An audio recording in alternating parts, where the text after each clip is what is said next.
Hey hi hello everyone, welcome to my YouTube channel the Rakesh talks. ఈరోజు నా topic వచ్చేసి already మీరు తమ్నైల్లో pick చూసే ఉంటారు కదా. వరల్డ్ వార్ 3 స్టార్ట్ అయిందా? మేబీ స్టార్ట్ అంటే అంత ఈజీగా అవ్వదులేండి. సో ఇది నా అనాలిసిస్ మాత్రమే, అంటే ఇది నా ఓన్ లాంగ్వేజ్లో నేను చెప్తున్నాను నేను. అంటే ఆల్రెడీ మీ అందరికీ తెలిసిన మ్యాటర్, ఇది యుఎస్ అండ్ ఇజ్రాయెల్ కలిసి ఒక జాయింట్ ఆపరేషన్ చేసిన ఇరాన్ మీద. అసలు పాపం అనే అనొచ్చు. ఎందుకు అని అంటే, సరే మనం మ్యాటర్కి వెళ్ళిపోదాం. ఇది ఆపరేషన్ నేమ్ వచ్చేసి ఆపరేషన్ ఎపిక్ ఫ్యూరీ. నేమ్ అయితే భలే పెట్టిల్లు అసలు.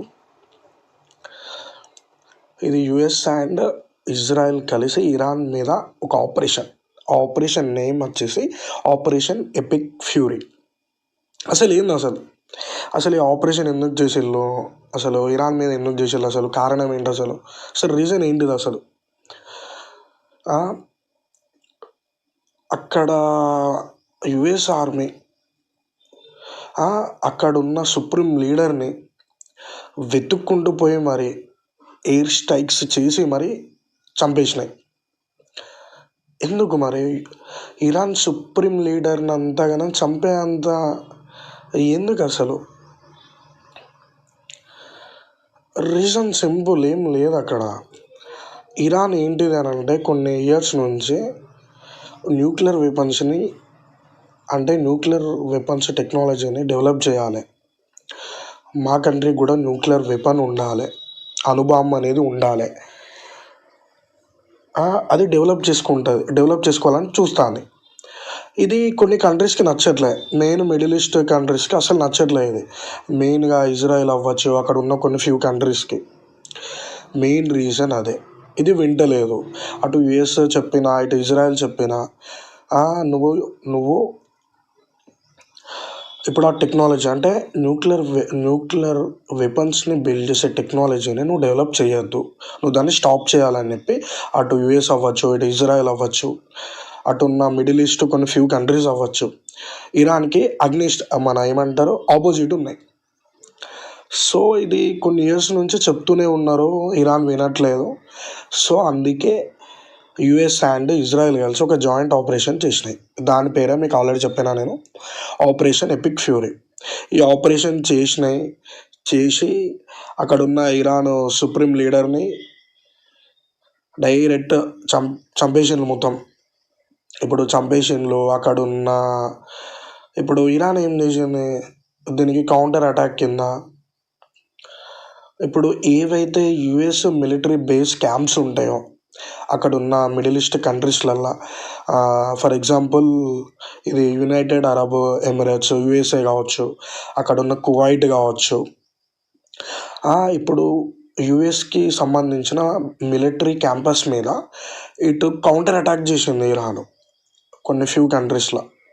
సో ఇప్పుడు అది కౌంటర్ అటాక్ చేసింది, అంతా బాగానే ఉన్నది. ఇరాన్ సుప్రీం లీడర్ని చంపేసిండు మన ట్రంప్ తాత, ఇదంతా చేసిండు, ఇదంతా అయిపోయింది. ఇప్పుడు దీనివల్ల గ్లోబల్గా మనకేమన్నా ఎఫెక్ట్ అనేది ఉన్నదా? మెయిన్గా మన ఇండియాకి ఎఫెక్ట్ ఏమన్నా ఉన్నదా?